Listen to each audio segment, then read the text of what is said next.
Earlier, we looked at the size of the battery and the size of the pump storage system.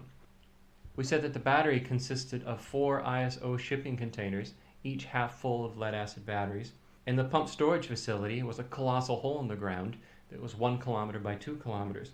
But how do they compare with the actual amount of energy they store?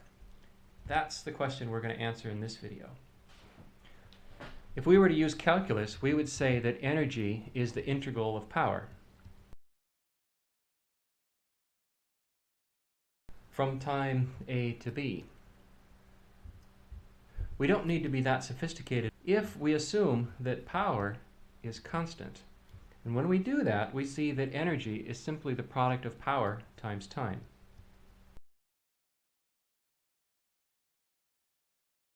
This definition works perfectly for the information we were given about the battery and the pump hydro. Let's make a quick table to capture the information.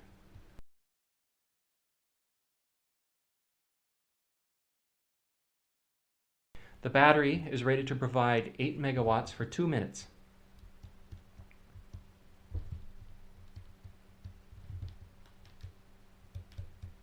And the pump hydro is rated to deliver 10 megawatts for 2 days.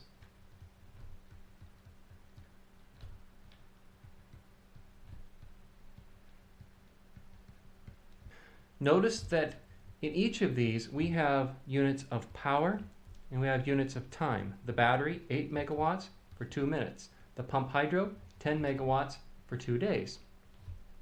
Then if we take the product, we see that the battery is rated for 8 megawatt minutes and that the pump hydro is rated for 20 megawatt days. Again, it's a product of power and time. These are both peculiar measurements of energy. We're going to now convert it into something a little more useful, which is kilowatt hours.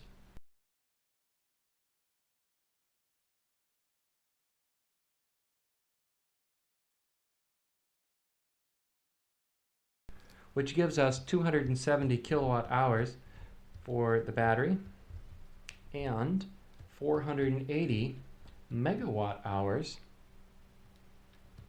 for the pumped hydro. To see how they stack up relative to each other, we can just make a ratio. It turns out that that is 1 to 1,777. Let's just round that up and we'll call it 1 to 1,800. So there is 1,800 times more energy stored in that pump hydro system.